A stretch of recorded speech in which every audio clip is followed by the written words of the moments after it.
like ice.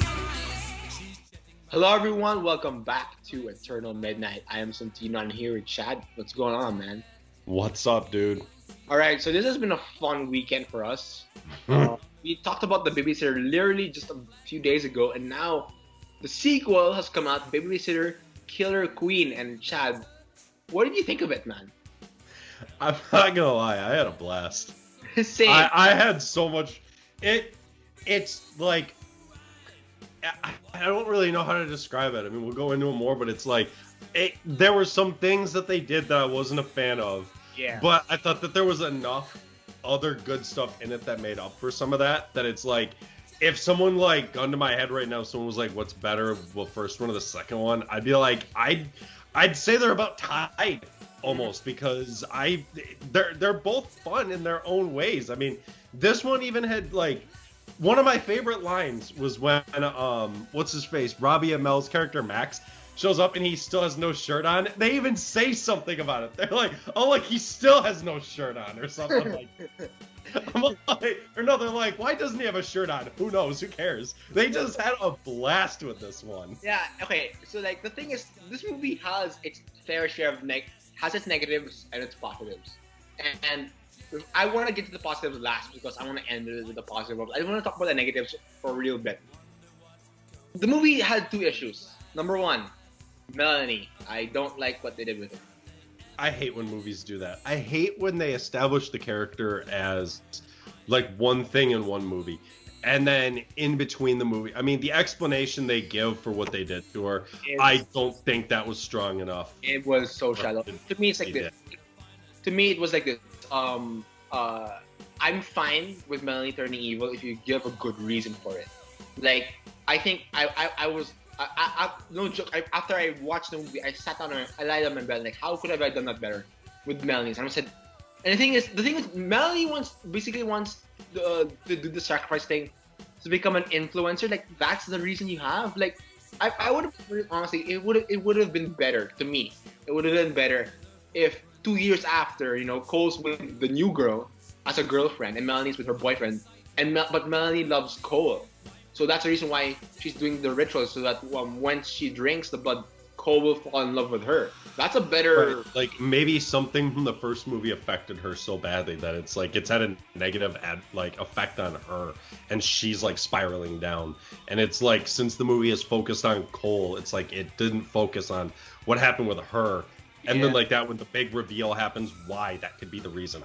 I agree, that would have been cooler. And something we forgot to mention in the first movie. Oh yeah. So me and Santino, like both of us agree that one of our favorite movies of all time is like Dr. Sleep. How the hell did neither of us recognize Melanie as Snakebite Andy? Yeah, like, what the hell? Seriously, the second I saw her in this one, I was like, "Hey, that's Andy." I was like, "How did I not realize it when I watched the first one?" I think it's because she was younger looking in the first one, so it's like, yeah, it's not really noticeable. But in here, it's like, yeah, it is noticeable. Like, it's just her with long hair. Like, Yeah. Oh shit, yeah, yeah. So like, so I honestly clocked it in like halfway through, like, oh shit, it's really her. So yeah, Melanie's story, with her being evil, I don't mind it. I just wish it could have been written better, because the reason for her, I'm doing this because I want 1 million followers. Like, that's so stupid. That was dumb. Please write a better. Really lazy writing. Please write a better script movie. Come on, we just came up with something that had more depth to it. Yeah, exactly. Like, Melanie. And we're just two people who prattle on YouTube. We're not big Hollywood writers or anything. Yeah, exactly. Melanie falling in love with Cole. Like, I get it. Like, I prefer that, honestly. Like, 2 years later, Cole's with this new girl, but Melanie's still there. And like, the reason why she's doing this ritual is like, I want Cole to fall in love with me, because I kind of thought that that's where they were heading. Like, yeah, like the way she was. I mean, obviously, once the twist comes out that she's like in charge of all this shit now, it was like, at first I was just like, she did a damn good job leading him on, getting him all messed up. Like, her boyfriend's got his arm around her. She's doing that look at him thing, like, I'd rather be with you. I was like, she did a damn good job. But it was like, yeah, I think there could have been a better reason for her flip. Yeah, basically. yeah. I think personally the reason I just came up with like on the fly, oh, her being with Cole. It's like she wants her to be with Cole like forever, like because like the Devil's Book will grant whatever you want, right? So like That's what if they the should devil, have gone with. She like wanted to be with him, and so that's why she was doing it to like make him fall in love with her or some shit. yeah, Like she was yeah, crazy. Who knows? yeah, exactly. And like maybe like seeing Cole destroy her dad's car in the first one, like he's so macho, but Cole only see her as a friend, but Melody wants more, and like yeah, I don't mind that. The second thing I don't like, personally, is okay. Now, spoiler territory because we're gonna go. Yes. Yeah, I'll put something at the bottom that says spoilers, and then I'll put when to jump to if you don't want to listen to this part. yeah. B returns. Samara weaving her stuff, and I did like her I liked returning. seeing her again, but I didn't like what they did with her character. Yeah, I didn't like what they did with her character either.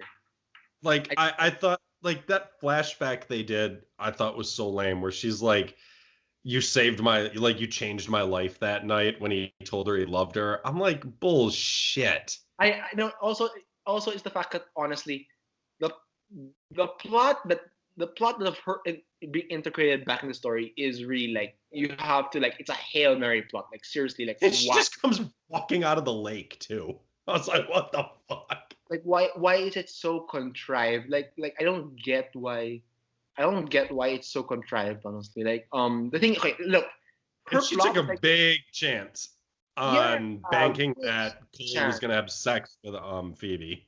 Yeah, way big chance. And then like that is like you're almost clipping the suspension cord of disbelief. Like I don't really. It could have been the plan of like if you want the twist like oh B was behind this entire thing and she was really on Cole's side, it could have been done better. Again, this could have been done way better. Like with Melanie, I don't I don't I cannot for the life of me think of like how it could have been done better right now. But I know it could have been done better. It's the Mm-hmm. fact that I like B returning. I like seeing her again because Samara Weaving is the babysitter. Like like you can't have the Yeah, babysitter she had out. to be here. You can have the babysitter movie without Samara Weaving because she is what makes the movie, right? It's the I same was like almost afraid at one point that just during those flashbacks, which I like that when they did the flashbacks showing how she like recruited everybody. yeah, At first I was like, this can't be it. That's all they were able to get her for. yeah. Like, I have feeling okay. So if she's in the flashback, that means she's gonna be here somewhere. So like when I said when I said I don't non to deliver, like okay, she's gonna be here right now for her, and like there we go, Like yeah, and I did like it. Sad. It was a sad ending for her though, I thought. Yeah. I mean, like, but the movie does tease the fact that there's a third one because the Devil's Book's like a third. Yeah. So like, I don't look. I'm not opposed to a third one. Like, I have No, hell, give me more. I don't care. These are fun. yeah, these They're are fun. both fun. Give me a few I'll be more. return, but like, don't make her return like such a contrived plot. I don't know. At this point, if Samara Weaving's career takes off, I don't know if she's gonna stick with Netflix movies. I don't. Well, honestly, I don't mind it as long as like. Hey, if our wish gets granted one day and they cast her as Supergirl, she'll definitely never return. All right. So yeah. I mean, I would love. All right. So the second. All right. So those are the two negatives, like like things that can be done right. The positives. Number Everything one, else. the kills. Oh my Yes. god, man. Okay, like yeah, this is like okay for a movie with flaws. They made it up with the kills. These All kills were a blast. All the of them. kills were amazing. That fat chick right at the beginning just gets her neck split open with that giant hook. Like I'll just go through all of them because they were all. I mean, the Asian chick with the surfboard cuts her head off. that was so creative. Like I didn't even clock. I'm like, how is she gonna die? Like I thought it was like just running her over. Like she's not dying, and like I was like, okay, it's a demon. Like she's not gonna die. And then all right, it's like they're fucked. And then like he just drives, like the girl into the wall, and then the fucking surfboard just decapitates her. Like, oh. And she just but she just randomly shows up and she's got a flamethrower and she like kills this like random rapist that they made out of mountains. Oh, that's another thing. How everybody came back, Max, John, Oh yeah. Allison. all of them. They never explain how they came back. Yeah, They but like, they're just back. And it's like they died and they were involved in a blood cult. So whatever, fine. Who gives a shit? Hey, we don't question how Jason Voorhees keeps coming back to life, or Michael Myers, or Freddy Krueger. I'm not gonna question how these people keep coming back. who gives a shit, man? Like it's still fun. Like And it's like again, Robbie Amell gives such a great performance as Max. I loved seeing him again. He was hilarious. So fun to watch, and and it's like like they portray like B's four friends as like the bad guys. Yeah. But it's like none of them seem to like even have an issue with Cole. Like the whole movie, like the very end, even like as Max is about to die, he's like, I don't give a shit. Cole, you're the man, and then he just dies. And he's like, I was like, I love this character, dude. Like I love it. I love like how Max is sort of like a fucked up mentor because he's been training Cole to be a man, and like when he finds out like, oh my god, Cole's on a bridge, like. I'm not even mad, Cole. Like, he's fucking disintegrating. Like, I'm not even mad, dude. He's like all excited for him. He's like, good job, man. And he just dies. Good job, bro. Like the funniest part that made me like on the floor laughter was when Max was trying to kill Phoebe. And Cole kicked Max in the balls. Like, oh my god, say it. Like, finally found my dick, Cole. Like, yes! I was on the floor laughing my I was laughing so hard at that. I was like, yes. Say it. Like, and even fucking Bella Thorne had some fun. Bella Thorne was hilarious in this one. I loved the way she died. She gets stuck in between two rocks. They just grab her legs and pull her down, and just her head just lightly rips off. Yeah, it's that easy. That was so, dude. That was so hilarious. When she fucking had a pistol and then she kept on shooting. And ricocheted to her boob, like, oh, again in the boob.